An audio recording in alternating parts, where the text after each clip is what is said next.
Sir, ಮಳವಳ್ಳಿಯ ಮಾನ್ಯ ಶಾಸಕರಾದ Narendra Swamy sir ಹತ್ರ ನಾನೊಂದು ಬಡ ಹೆಣ್ಣು ಮಗಳು ಸರ್, ನಮ್ಮ ಒಂದು ಮನವಿ ಮಾಡ್ಕೋತಾ ಇದ್ದೀನಿ ಸರ್. ಈಗ ನಮ್ಮ ರೀತಿ ಬಡ ಕುಟುಂಬಕ್ಕೆ, ಬಡ ರೈತ ಕುಟುಂಬಕ್ಕೆ ಹೀಗೆ ಮೋಸ ಮಾಡ್ತಿದ್ದಾರೆ ಸರ್. ಮತ್ತೆ ಪೊಲೀಸ್ನವರಿಂದ ಕಾಲ್ ಬಂತು ಸರ್ ನನಗೆ, ನಿಮ್ಮ ಮೇಲೆ ಸುನಂದ ಅನ್ನೋರು ನಿಮ್ಮ ನಾದಿನಿ ಮಗ ಅಶ್ವಥ ಅನ್ನೋರು ಮೇಲೆ ಕಂಪ್ಲೇಂಟ್ ಮಾಡಿದ್ದಾರೆ ಅಂತ ಹೇಳಿದ್ರು ಸರ್. ನಾನು ಅವಾಗ ಕೇಳಿದೆ ಸರ್ ಪೊಲೀಸ್ನವ್ರನ್ನೇ, ಸರ್ ನಾವು ಕೊಟ್ಟಾಗ ಮಾತ್ರ ನೀವು ಅವ್ರನ್ನ ಕರೆಸಿಲ್ಲ, ಅವರು ಕೊಟ್ಟ ತಕ್ಷಣ ನಮ್ಮನ್ನ ಕರೆಸ್ತಿದ್ರೆ ತುಂಬಾ ಸರಿ ಫೋನ್ ಮಾಡ್ತಾನೆ ಇದ್ರು ಸರ್. ನಮಸ್ಕಾರ ಸ್ನೇಹಿತರೆ, ಪರ್ವ ಟಿವಿಗೆ ಸ್ವಾಗತ. ನಾನು ಮಾದರಹಳ್ಳಿ ರಾಜು. ಸ್ನೇಹಿತರೆ, ಜಿಲ್ಲೆಯ ಕೆಲವು ಪೊಲೀಸ್ ಠಾಣೆಗಳಲ್ಲಿ ಕೆಲ ಸಿಬ್ಬಂದಿ ಸುಪ್ರೀಂ ಕೋರ್ಟ್ ಆದೇಶ ಮೀರಿ ಕಾನೂನನ್ನ ಕೈಗೆತ್ತಿಕೊಳ್ಳೋದು ನಡೀತಾನೆ ಇದೆ. ಅಂದ್ರೆ ಸುಪ್ರೀಂ ಕೋರ್ಟ್ ಪ್ರಕಾರ ಸಿವಿಲ್ ಬ್ಯಾಚ್ಗಳಲ್ಲಿ ಪೊಲೀಸರು ತಲೆ ಹಾಕುವಂತಿಲ್ಲ. ಇದರ ಅರಿವಿದ್ರೂ ಕೆಲವು ಪೊಲೀಸರು ಮೇಲಿನ ಅಧಿಕಾರಿಗಳಿಗೆ ದಿಕ್ಕು ತಪ್ಪಿಸಿ ತಮ್ಮದೇ ಆದ ರೀತಿಯಲ್ಲಿ ಸಾರ್ವಜನಿಕರಿಗೆ ಕಿರುಕುಳ, ಅದರಲ್ಲೂ ಅನ್ಯಾಯಕ್ಕೆ ಒಳಗಾದವರನ್ನೇ ಟಾರ್ಗೆಟ್ ಮಾಡುವುದು ಹೆಚ್ಚುತ್ತಿದೆ. ಅದಕ್ಕೆ ಸಾಕ್ಷಿ ಎಂಬಂತೆ ಮಳವಳ್ಳಿ ಗ್ರಾಮಾಂತರ ಪೊಲೀಸ್ ಠಾಣೆಯ ಸಿಬ್ಬಂದಿ ವಿಕಲಚೇತನ ಹಾಗೂ ಮಹಿಳೆಗೆ ಕಿರುಕುಳ ನೀಡುತ್ತಿರುವ ಪ್ರಸಂಗ ನಡೆದಿದೆ. ವಿಕಲಚೇತನನ ಸ್ಟೋರಿಯನ್ನ ನಿನ್ನೆ ನೋಡಿದ್ರಿ. ಅದೇ ರೀತಿ ನಾವು ಇತ್ತೀಚೆಗೆ ಮಾಡಿದ್ದ ನೆಲಮಾಕಿನಹಳ್ಳಿಯ ನೇತ್ರಾವತಿ ಅವರ ಸ್ಟೋರಿಯನ್ನ ಗಮನಿಸಿದ ಪೊಲೀಸರು ಆಕೆಯನ್ನು ಕೂಡ ಠಾಣೆಗೆ ಕರೆದು ಯಾವ ರೀತಿ ನಡೆಸಿಕೊಂಡಿದ್ದಾರೆ ಎಂಬುದನ್ನ ನೀವೇ ಕೇಳಿ. ನಮಸ್ಕಾರ ಮೇಡಮ್. ನಮಸ್ಕಾರ ಸರ್. ಮೇಡಮ್, ಏನು ನಿಮ್ಮ 6 ಗುಂಟೆ ಜಾಗ ಇದೆಯಲ್ಲ, ಆ ಜಾಗದ ಯಾರ್ಯಾರಿಗೆ ಅದರ ಹಕ್ಕು ಸಲ್ಲುತ್ತೆ ಮೇಡಮ್? ಅದು ಸರ್, ಈಗ ತಂದೆಯ ಪಿತ್ರಾರ್ಜಿತ ಆಸ್ತಿಯಲ್ಲಿ ಮಕ್ಕಳಿಗೆ ಒಪ್ಪಿದೆ ಅಂತಲ್ವಾ ಸರ್? ಈಗ ಅದು ನಿಮ್ಮ ಯಜಮಾನರು ತಗೊಂಡಿರೋದ ಅಥವಾ ಅವ್ರ ತಂದೆ ತಗೊಂಡಿರೋದ? ಇಲ್ಲ ಸರ್, ಇದೊಂದು 3-4 ತಲೆಮಾರಿಂದ ಬಂದಿರುವಂತ ಆಸ್ತಿ ಸರ್. ನಮ್ಮ ಮಾವನವ್ರಿಗೆ ಅವ್ರ ತಂದೆ ಕೊಟ್ಟಿರುವಂತ ಆಸ್ತಿ ಸರ್. ಅಂದ್ರೆ 2-3 ತಲೆಮಾರು ಆಸ್ತಿ ಇದು? ತಲೆಮಾರಿಂದ ಬಂದಿರುವಂತ ಆಸ್ತಿ ಸರ್ ಇದು. ಈ ಆಸ್ತಿ ಎಷ್ಟು ಜನಕ್ಕೆ ಹಕ್ಕು ಬರುತ್ತೆ? ಅದೇ ಸರ್, ನಮ್ಮ ಮನೆಯವರ ಅಕ್ಕ ತಂಗಿಯರು 5 ಜನ ಇದ್ದಾರೆ ಸರ್. ಅವ್ರ ತಮ್ಮ ಇದ್ದಾರೆ. ಮತ್ತೆ ಈಗ ತಂದೆಯ ಪಿತ್ರಾರ್ಜಿತ ಆಸ್ತಿಯಲ್ಲಿ ಮೊಮ್ಮಕ್ಕಳಿಗೂ, ತಾತನ ಆಸ್ತಿಯಲ್ಲಿ ಮೊಮ್ಮಕ್ಕಳಿಗೂ ಒಕ್ಕಿದೆ ಅಂತ ಇದೆಯಲ್ಲ ಸರ್ ಆದೇಶ. ಈಗ ನನ್ನ ಮಕ್ಕಳು 2 ಮಕ್ಕಳಿದ್ದಾರೆ. ಈಗ ಒಟ್ಟು 7 ಜನ ಮತ್ತೆ ನಮ್ಮ 2 ಮಕ್ಕಳು, ಅಂದ್ರೆ 9 ಜನಕ್ಕೆ ಹಕ್ಕಿದೆ ಸರ್. ಈಗ ನೀವು ನಿಮ್ಮ ಹೆಣ್ಮಕ್ಳಿದಾರಲ್ಲ, ಅವರಿಂದ ಏನಾದರೂ ಆಸ್ತಿ ಪತ್ರಕ್ಕೆ, ಅಂದ್ರೆ ನಿಮ್ಮ 6 ಗುಂಟೆ ಜಾಗಕ್ಕೂ ನಿಮ್ಗೂ ಸಂಬಂಧ ಇಲ್ಲ ಅಂತ ನಿವೃತ್ತಿ ಪತ್ರಕ್ಕೆ ಏನಾರ ಸಹಿ ಹಾಕ್ಸ್ಕೊಂಡಿದ್ದೀರಾ? ಇಲ್ಲ, ಹಾಕಿಲ್ವಾ ಅವರು? ಸರಿ, ಈಗ ಶಿವನಂಜು ಅವರು ಈ ನಿಮ್ಮ ಯಜಮಾನ್ರ ಹತ್ರ ತಗೊಂಡ್ರಲ್ಲ, ಆ ಸಮಯದಲ್ಲಿ ಏನಾದ್ರೂ ಹೆಣ್ಮಕ್ಳು ಹೋಗಿ ಸಹಿ ಹಾಕಿದಾರಾ? ಇಲ್ಲ ಸರ್, ಯಾರು ಕೂಡ ಸಹಿ ಹಾಕಿಲ್ಲ. ನಮ್ಮ ಮನೆಯವರ ತಮ್ಮ ಇದ್ದಾರೆ, ಅವರು ಸಹಿ ಹಾಕಿಲ್ಲ. ನಮ್ಮ ಮನೆಯವರ ಅಕ್ಕ ತಂಗಿಯರು 5 ಜನ ಇದ್ದಾರೆ, ಅವರು ಸಹಿ ಹಾಕಿಲ್ಲ. ನಾವು ಸಹಿ ಹಾಕಿಲ್ಲ.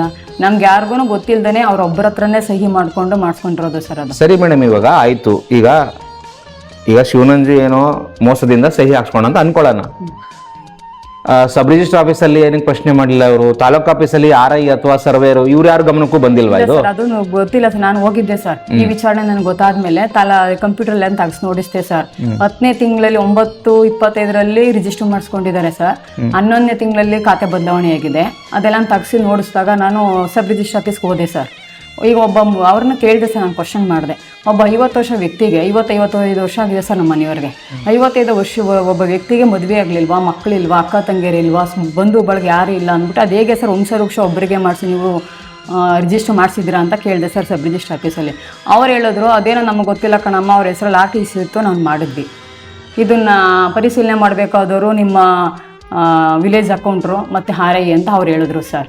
ನಂತರ ನಾನು ಅದೇ ಕ್ಷಣದಲ್ಲಿ ತಾಲೂಕು ಆಫೀಸ್ ಕಚೇರಿಗೆ ಹೋದೆ ಸರ್. ಹೋಗಿ RIನ ಮತ್ತು ಅಕೌಂಟನ್ನ ಭೇಟಿ ಮಾಡಿದೆ. ಅವ್ರನ್ನ ಇದೇ ರೀತಿ ಕ್ವಶನ್ ಮಾಡಿದೆ.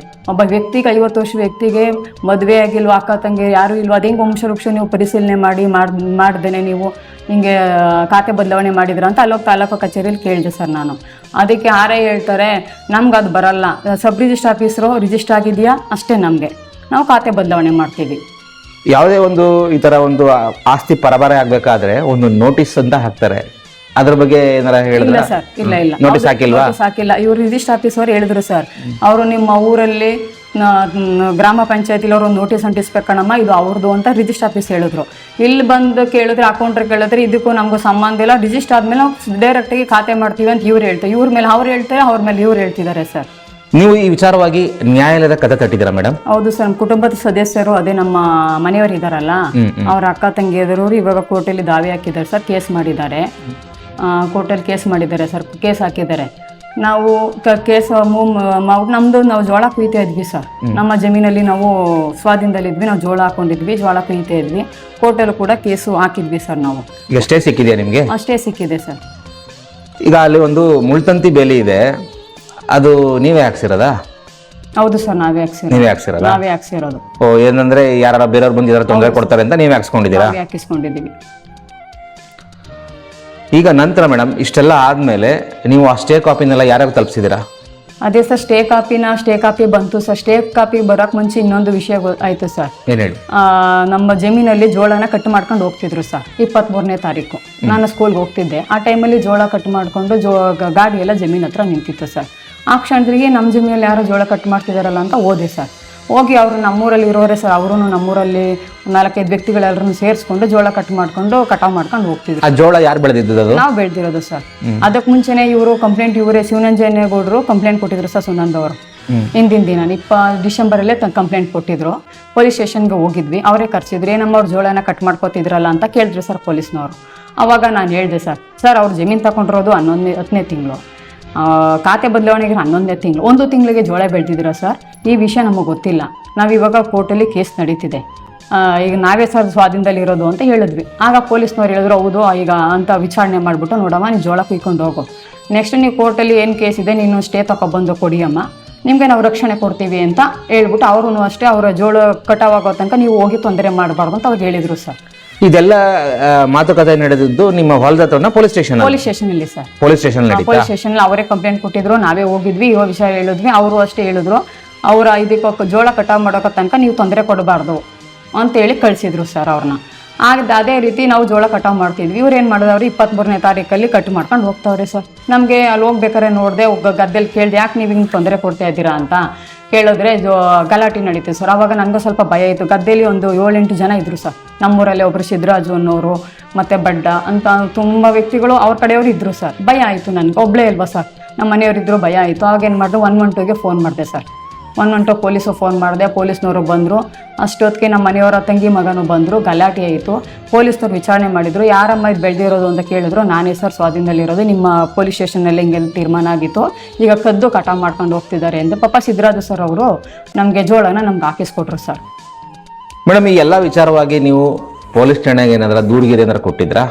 ಹೌದು ಸರ್, ದೂರು ಕೊಟ್ಟಿದ್ವಿ. ಅದೇ ಗಲಾಟೆ ಆಯ್ತಲ್ಲ ಸರ್, ಅವತ್ತೇ ನಮಗೆ ಸ್ಟೇ ಆರ್ಡರ್ ಕೂಡ ಬಂತು. ಸಂಜೆಗೆ 5:30 ಹೋಗಿ ಸ್ಟೇ ಆರ್ಡರ್ ಕಲೆಕ್ಟ್ ಮಾಡ್ಕೊಂಡ್ವಿ. 24ನೇ ತಾರೀಕು ಅದೇ ನಮ್ಮ ಕುಟುಂಬದ ಸದಸ್ಯರು ಸರೋಜಮ್ಮ ಮತ್ತು ನಾವೆಲ್ಲ ಹೋಗಿ ಪೊಲೀಸ್ಗೆ ಅದನ್ನ ರಿಜಿಸ್ಟರ್ ಮಾಡಿಸಿದ್ವಿ ಸರ್.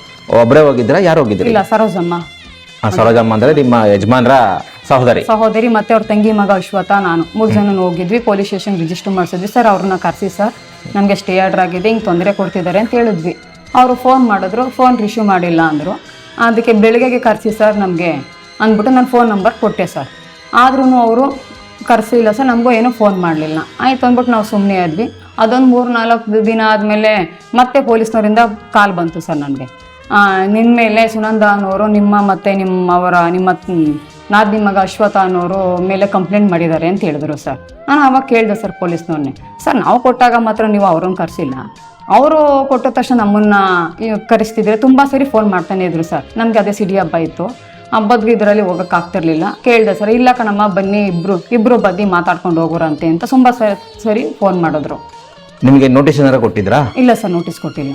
ಬರೀ ಫೋನ್ ಕರೆ ಮಾಡಿದ್ರು. ಹೋಗಿದ್ರ ಸ್ಟೇಷನ್ಗೆ? ಹೋಗಿದ್ದೆ ಸರ್. ಆಮೇಲೆ ಇವರು ಮತ್ತೆ ಫೋನ್ ಮಾಡ್ತಿದ್ರಲ್ವಾ, ಹೋಗಿ ವಿಚಾರಣೆ ಮಾಡ್ಕೊ ಬಂದ್ಬಿಡೋಣ ಅಂದ್ಬಿಟ್ಟು ನಾನು ಮತ್ತೆ ನಮ್ಮ ಹುಡುಗ ಇಬ್ರು ಹೋಗಿದ್ವಿ ಸರ್. ಸ್ಟೇಷನ್ಗೆ ಹೋಗಿದ್ವಿ. ಆಮೇಲೆ ಅಲ್ಲಿ ಕರೆದ್ರು, ಏನಮ್ಮ ನೀವು ಸುನಂದಮ್ಮವ್ರಿಗೆ ಸೋಷಿಯಲ್ ಮೀಡಿಯಾದಲ್ಲಿ ಮತ್ತು ಮೀಡಿಯಾದಲ್ಲೆಲ್ಲ ಅವ್ರಿಗೆ ಅಶ್ಲೀಲವಾಗಿ ಮಾತಾಡಿದ್ರಂತೆ ಅಂತ ಕೇಳಿದ್ರು ಸರ್. ಯಾರು ಕೇಳಿದವ್ರು? ಯಾರು? ಪೊಲೀಸ್ನವರು. ಅವ್ರ ಹೆಸರು ಏನಾರು ಗೊತ್ತಾ?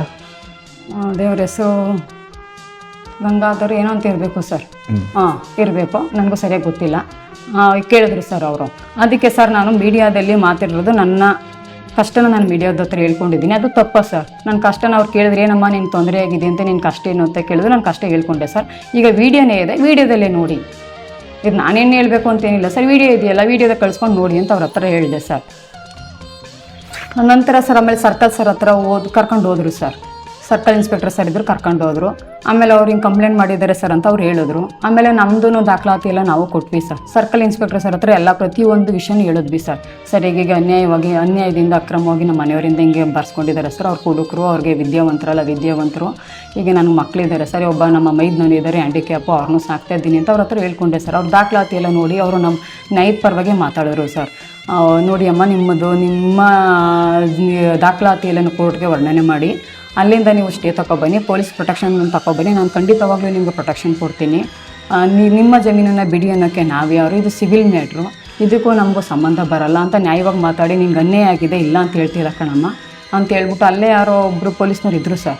ಅವ್ರಿಗೆ ಕರೆದ್ಬಿಟ್ಟು ನೋಡಪ್ಪ ಅವರು ಸ್ವಾಧೀನದಲ್ಲಿದ್ದಾರೆ, ಅವ್ರು ಏನು ಹೇಳಿಕೆ ಕೊಡ್ತಾರೋ ಹೇಳಿಕೆ ತಗೊಂಡು ಸೈನ್ ಮಾಡಿಸಿ ಕಳಿಸಿ ಅಂತ ನ್ಯಾಯದ ಪರವಾಗಿ ಅವರು ನನಗೆ ಸಪೋರ್ಟ್ ಮಾಡಿ ನ್ಯಾಯದ ಪರವಾಗಿ ಮಾತಾಡಿದ್ರು ಸರ್. ನಂಗೆ ತುಂಬ ಸಪೋರ್ಟ್ ಮಾಡಿದ್ರು ಸರ್. ನನ್ನ ಅದೆಲ್ಲ ನೋಡಿ ನಿನ್ಗೆ ಅನ್ಯಾಯ ಆಗಿದೆ, ಇದಕ್ಕೆ ನಾವೇನು ಮಾಡೋಕ್ಕಾಗಲ್ಲ ಕಣಮ್ಮ, ಇದು ಸಿವಿಲ್ ಮ್ಯಾಟ್ರು ಅಂತ ಅವರು ನಮಗೆ ಸಪೋರ್ಟಾಗಿ ಮಾತಾಡಿ ನ್ಯಾಯದ ಪರ ಮಾತಾಡಿದ್ರು ಸರ್ ಅವರು. ನಂತರ ಸರ್ಕಲ್ ಇನ್ಸ್ಪೆಕ್ಟರ್ ಸರ್ ಹೇಳಿಕೆ ಕೊಡೋಗಿ ಹೋಗಮ್ಮ ಅಂತ ಹೇಳ್ಬಿಟ್ಟು ಕಳಿಸಿದ್ರು ಸರ್. ಆಮೇಲೆ ಗಂಗಾಧರ್ ಸರ್ ಕರ್ಕೊಂಡು ಹೋದರು, ಹೇಳಿಕೆಗಳೆಲ್ಲ ಬರ್ಸಿದ್ರು. ಅದಕ್ಕೆ ನಾನು ಹೇಳೋದು ಹೇಳಿಕೆನ ಅಲ್ಲಿ ತಗೊಳ್ಳಿಲ್ಲ ಸರ್, ಅವರೇ ಒಂದು ಹೇಳಿಕೆ ಮಾಡಿಬಿಟ್ಟು ಅದಕ್ಕೆ ಸೈನ್ ಮಾಡಿ ಅಂತ ಮತ್ತೆ ಅವ್ರ ಜೊತೆ ಯಾರು ಇನ್ನೊಬ್ಬರು ಸರ್ ಇದ್ದರು ಸರ್, ಅವರು ಕೂಡ ಹೇಳಿದ್ರು. ಇಲ್ಲ ಸರ್ ನಾನು ನೋಡಿದಾಗ ಸರ್ಕಲ್ ಇನ್ಸ್ಪೆಕ್ಟರ್ ಸರ್ ಹೇಳ್ದಂಗೆ ಸ್ವಾಧೀನದಲ್ಲಿದ್ದೀನಿ ಈಗ ಅಂತ ಏನೂ ಇಲ್ಲ, ಅವ್ರಿಗೆ ಏನು ಅವ್ರ ಇಷ್ಟ ಬಂದಂಗೆ ಬರ್ಸಿದ್ರು ಸರ್. ಅದಕ್ಕೆ ನಾನು ಸೈನ್ ಮಾಡಲಿಲ್ಲ. ಆಮೇಲೆ ಅವರು ಕೂಡ ಒಂದು ಕ್ವಶನ್ ಮಾಡಿದ್ರು ಸರ್, ಏನಮ್ಮ ಇಷ್ಟೆಲ್ಲ ಆಡ್ತಿದ್ಯಾ, ಅವ್ರು ಒಂದು ತಿಂಗಳಿಗೇನು ಚಿನ್ನ ಬೆಳ್ಕೊಬಿಡ್ತಾರಾ ಅಂತ ಕೇಳಿದ್ರು ಸರ್. ಅದಕ್ಕೆ ನಾನು ಚಿನ್ನ ಬೆಳ್ಕೋತೀನಾ, ಈಗ ಅವರೇನು 16 ವರ್ಷ ಸ್ವಾಧೀನದಲ್ಲಿಲ್ಲ, ಇಲ್ಲ 1.5 ವರ್ಷನೂ ಸ್ವಾಧೀನದಲ್ಲಿಲ್ಲ, 1 ತಿಂಗಳಿಗೆ ನಾನು ಸ್ವಾಧೀನ ಬಿಟ್ಕೊಟ್ಬಿಡ್ಬೇಕಾ ಸರ್? ನನ್ನ ಜಮೀನು, ನಾನು ಕೋರ್ಟಲ್ಲಿ ಅಂತಿಮ ತೀರ್ಮಾನ ಏನು ಬರುತ್ತೋ ಅದಕ್ಕೆ ನಾನು ಬದ್ಧಲಾಗಿರ್ತೀನಿ. ಅದನ್ನು ಬಿಟ್ಟು ನಿಮ್ಮ ಇಷ್ಟ ಬಂದಂಗೆ ಟೈಪ್ ಮಾಡಿಸ್ಬಿಟ್ಟು ನಾನು ಸೈನ್ ಮಾಡಿ ಅಂದರೆ ನಾನು ಮಾಡಲ್ಲ ಸರ್. ಸರ್ಕಲ್ ಇನ್ಸ್ಪೆಕ್ಟರ್ ಸರ್ಗೆ ತೋರಿಸ್ಬಿಟ್ಟು ನಾನು ಸೈನ್ ಮಾಡ್ತೀನಿ ಅಂದ್ಬಿಟ್ಟು ಬಂದೆ ಸರ್. ಅವರು ಆವಾಗ ಸಡನ್ನಾಗಿ ಕಿತ್ಕೊಂಡ್ರು ಸರ್, ಅವ್ರನ್ನೇ ಕೇಳ್ಕೊಂಡು ಮಾಡ್ಕೊಳ್ಳಿ ನೀವು ಅಂದ್ಬಿಟ್ಟು ಪೇಪರ್ನ ಕಿತ್ಕೊಂಡ್ರು ಸರ್. ಮಳವಳ್ಳಿಯ ಮಾನ್ಯ ಶಾಸಕರಾದ ನರೇಂದ್ರ ಸ್ವಾಮಿ ಸರ್ ಹತ್ರ ನಾನು ಒಂದು ಬಡ ಹೆಣ್ಣು ಮಗಳು ಸರ್, ಒಂದು ಮನವಿ ಮಾಡ್ಕೋತಾ ಇದ್ದೀನಿ ಸರ್. ಈಗ ನಮ್ಮ ರೀತಿ ಬಡ ಕುಟುಂಬಕ್ಕೆ, ಬಡ ರೈತ ಕುಟುಂಬಕ್ಕೆ ಈಗ ಮೋಸ ಮಾಡ್ತಿದ್ದಾರೆ ಸರ್. ದಯವಿಟ್ಟು ನಮಗೆ ನ್ಯಾಯ ಕೊಡಿಸ್ಕೊಡಿ. ಹಾಗೂ ಈಗ ಸರ್ಕಾರಿ ಕಚೇರಿಗಳಲ್ಲಿ ಈ ರೀತಿ ಅನ್ಯಾಯ ನಡೀತಿದೆ ಸರ್, ದಯವಿಟ್ಟು ಪರಿಶೀಲನೆ ಮಾಡಿ ನೀವು ಸರಿಯಾದ ಕ್ರಮ ಕೈ ತಗೊಳ್ಳಿ ಸರ್. ಏಕೆಂದರೆ ನಾವು ಇವಾಗ ಕೋರ್ಟು ಕಚೇರಿ ಎತ್ತಕ್ಕಾಗಲ್ಲ ಸರ್, ನಾವು ಬಡ ಕುಟುಂಬದವರು. ದಯವಿಟ್ಟು ಇದನ್ನು ಗಮನ ಹರಿಸಬೇಕು, ಸರ್ಕಾರಿ ಕಚೇರಿಗಳಲ್ಲೂ ನೀವು ಗಮನ ಹರಿಸಬೇಕು ಅಂತ ತಮ್ಮಲ್ಲಿ ವಿನಂತಿಸಿಕೊಳ್ಳುತ್ತೇನೆ ಸರ್. ಓಕೆ, ಧನ್ಯವಾದ ಮೇಡಮ್. ಕೇಳಿದ್ರಲ್ಲ ಸ್ನೇಹಿತರೆ, ಈ ಸಮಸ್ಯೆಗೆ ಅಂದ್ರೆ ಪೊಲೀಸರ ಈ ದುರ್ನಡತೆಗೆ ಕಾರಣ ಏನಪ್ಪಾ ಅಂತ ಅಂದ್ರೆ ಹಲವಾರು ವರ್ಷಗಳಿಂದ ಹಲವು ಸಿಬ್ಬಂದಿ ಠಾಣೆಯ ಆಯಕಟ್ಟಿನ ಸ್ಥಳಗಳಲ್ಲಿ ಉಳ್ಕೊಂಡಿದ್ದಾರೆ. ಆ ಸಿಬ್ಬಂದಿಗೆ ಎಲ್ಲವನ್ನು ನಿಭಾಯಿಸುವ ಶಕ್ತಿ ಬಂದ್ಬಿಟ್ಟಿದೆ. ಜೊತೆಗೆ ಹಿರಿಯ ಅಧಿಕಾರಿಗಳನ್ನ ಕೂಡ ಅವರು ದಿಕ್ಕು ತಪ್ಪಿಸ್ತಾರೆ. ಹಾಗಾಗಿ ಅಂತರ ಜಿಲ್ಲಾ ವರ್ಗಾವಣೆ ಮತ್ತು ವಿಭಾಗಗಳನ್ನ ಬದಲಿಸುವ ಕೆಲಸ ಶೀಘ್ರದಲ್ಲಿ ಆಗಬೇಕಿದೆ. ಆ ನಿಟ್ಟಿನಲ್ಲಿ ಜಿಲ್ಲಾ ಉಸ್ತುವಾರಿ ಸಚಿವ ಎನ್ ಚಲುವರಾಯಸ್ವಾಮಿ, ಜಿಲ್ಲೆಯ ಎಲ್ಲಾ ಶಾಸಕರು, ವಿಧಾನ ಪರಿಷತ್ ಸದಸ್ಯರು ಹಾಗೂ ಕೇಂದ್ರ ಸಚಿವರು ಹಾಗೂ ನಮ್ಮ ಮಂಡ್ಯದ ಸಂಸದರಾಗಿರುವ ಎಚ್.ಡಿ. ಕುಮಾರಸ್ವಾಮಿ ಅವರು ತಕ್ಷಣ ಕ್ರಮ ಕೈಗೊಂಡು ಜನರಿಗೆ ಆಗುತ್ತಿರುವ ಕಿರುಕುಳವನ್ನು ತಪ್ಪಿಸಲಿ ಎಂಬುದು ಪರ್ವ ಟಿವಿಯ ವಿನಯಪೂರ್ವಕ ಆಗ್ರಹ.